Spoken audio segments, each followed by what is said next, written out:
Hey, Barrett. How are we, brother? Always good to see you. Good to see you too. Yes, How long since you've been here? Almost a year. It's almost a year since I've been here. Obviously, Israel had his last fight in Sydney, then took a bit of a break, healed the body up. Just under a year. Tell us a little bit about what's happening at home, because last time you were expanding and... Yes, sir. So life's good in Phuket, Thailand, at the gym Bangtown Muay Thai MMA. Myself and the rest of the coaches. We got a strong team behind us, I'd like to say. You know, anywhere from the MMA to jiu-jitsu, kickboxing, to S&C, to Muay Thai, yoga. The grill, the cafe, it's good. We're done with the expanding. You know, we just finished the upstairs part. We're launching the kids program for BJJ Muay Thai in the next week and a half, which is exciting. So, you know, and the goal is still the same. We want to be one of the best gyms in the world, but, you know, more importantly, we really want to kind of give back to the community. We want to give back to the locals, to the next generation of the Thai kids, to the next generation of the expat kids. You know, whether they want to pursue Muay Thai or they want to pursue MMA or Jiu-Jitsu or kick, whatever they want to do, we want to have an avenue, and we want to have a place where they can come and kind of be cater to all of it. You know, we want to, because obviously the future of the kids is important. So giving back to that and still finding time to give back to the people on holiday. You have a lot of celebrities come through your gym. That's a great place for people to come and spend a few weeks. Who have you had lately? Lately, we had Alex Volkanovski. We had Alexander the Great. You know, he's been one of the boys for a long, long time. He was able to give some of his time, come over, do a bit of a training camp as well. He was there for about 9-10 days, so he did some work. He did some work with the boys, some specific work with Brad Riddell, and he's just fine-tuning some of his skills. You know, looking forward to seeing him compete. He's taking a bit of a rest where he has been. So we had Alex. We did, you know, John Jones did a seminar. Craig Jones did a seminar. We've had George St. Pierre out, stuff like that. So, it's been good. You know, we've been able to have people come out, give back. We've been able to give back to the community. Do some stuff like that. So, yeah, we've been fortunate to do what we're doing. You know what I mean? You mentioned Brad. Yeah, I mentioned Brad. Like I said, we're very fortunate, lucky to have Brad Riddell, not only as a friend and a phenomenal coach, but, you know, such a high level brain IQ for the game. And, you know, he's fought Muay Thai, he fought kickboxing, he's fought MMA. You know, he's been at the top of the echelon in each one of those martial arts. So we're lucky to have Brad, and he's good to have around.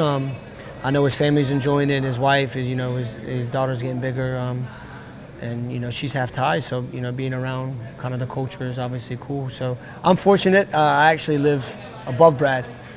We live in a spot. The owner's at the top. I'm in the middle. Brad's below me, so I see Brad all the time. He was going to have a fight? Yes, sir. So. He was going to have a fight. Nothing's booked as of yet. I know he's still doing a bit of training, a bit of rehab. But, he's looking forward to getting back in there. He's definitely getting the itch again, you know, so that's always a good sign. Like I said, when he lets us know he's booking a fight or he's back in, then I guess it'll be all systems go for him. But till then, like I said, we enjoy having him around and having his knowledge and his presence around the gym. You say a year since you've been here. Tell us a little bit about the difference, because I know that Eugene's been trying up the game all the time. It's all the top gyms do, and the boys have been training with elite athletes and things like that. Any immediate notice when you come in? Yeah, you know, every time I come over here, I feel like the caliber of like athletes and, you know, the students they just get better and better, and that's all areas. Obviously the striking is the bread and butter, but even the grappling and the wrestling side of things, you know, I think Andrei does a great job with how he runs it and kind of the system he incorporates. So, you know, the guys pick up on the little things really well, and you know, years ago, some of the stuff I would show versus like kind of now is they just get it a lot faster, and or they already know it.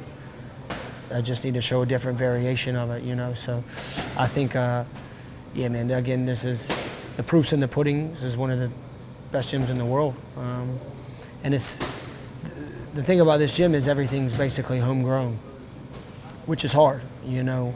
In Thailand, obviously you have people that come in, and obviously we want to get to the point to where we have pure champions that come from Thailand, right? We kind of transition them from Muay Thai and MMA.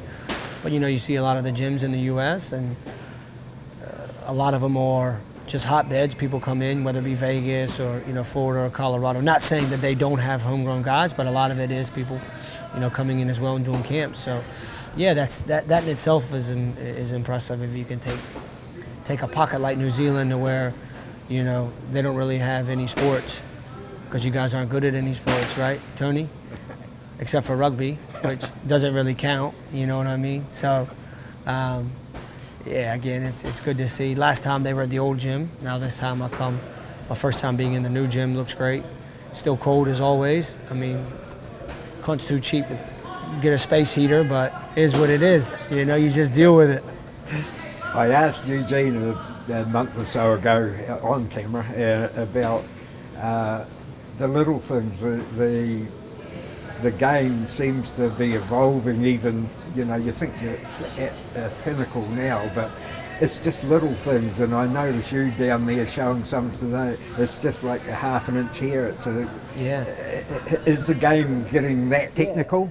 The game, the MMA is just forever evolving, you know. It goes through spurts of where it was just BJJ, and then it went through a spurt where it was just wrestling, and now you're seeing a phase where it's a lot of striking, and you just have to have so many, you got to be structured in so many avenues of the game that you got to keep up with it. And yeah, a lot of it may just be coming down to the very fine details and the smaller things, and, you know, pressure, you know, where to put a certain body position for a certain amount of pressure at the right time. And if you miss that opportunity, then the next window presents itself. But you better be ready, because if that window passes, you may not be left with anything, or you have to adjust again. So, yeah, it's always evolving, you know. You watch fights and you see somebody do something, and you realize maybe you've always known it, but you've never really applied it the right way. So, yeah, I think MMA is always something new, you know, especially with the new rule systems coming in. You know, they changed a lot of rules. You know, I believe starting in November, they're getting rid of the 12-6, so you can do 12-6. They're implying a new rule as far as the grounding goes. So from my understanding, being on a hand isn't grounded anymore. You know, you got to adjust to the rule set as well, you know. So yeah, it's becoming more and more broadened, I guess. Your views, I love it when you guys come in and haven't been here for a while, and you're working with the top guys. So our 3 UFC fighters at 305, can you give us a rundown what they were like, what the difference is this time around, starting with Dan? Oh yeah, Dan's or a Hooker, somebody who's never changed. I think Hooker's always been Hooker. He's a wild man, you know, so he's probably the least of my favorite to spar, if I say so myself, but he's got great energy. So anytime you have somebody with good energy like that, it's easy to work with, you know. It's always difficult working with somebody who's doesn't have energy and kind of mopes around about stuff, because it makes it difficult to do your job. So, you know, with Dan, him and I have always had a pretty good relationship. You know, we spent a camp or two together in Vegas when he was over there during COVID. So we've been roommates for several months, so we get on pretty well. Yeah, the kid, Kai's always somebody who's, you know, very professional and always turns up. Same thing, got a great attitude. And again, it's when you have guys like that, it's easy to like work with them, as I said before. But same thing with Israel. You know, Israel's been at the top of his weight class for a long time.